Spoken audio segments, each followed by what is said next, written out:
ሱራፌል እባላለሁ። የ12ኛ ክፍል ተማሪ ነኝ። ጓደኞቼም እንደዛው።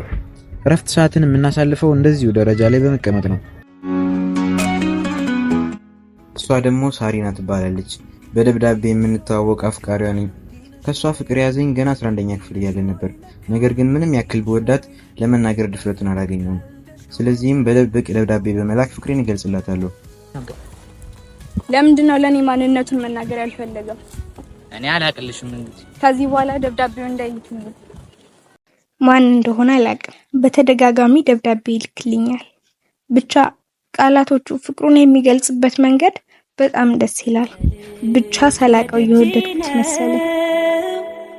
ሸጋል ጃፍቅሬ ነው። ግን አንተ ለምን አልነግራት? እሷም ከምትጎዳ አንተም እንደዚህ ከምትሆን ብትነግራት ባይነኝ። በበኩሌ ተነስተሽ አሁን እንደውም ንገራት። መውደድ ነገር ያዛሬ ይወጣልኝ ምን አለ እንደ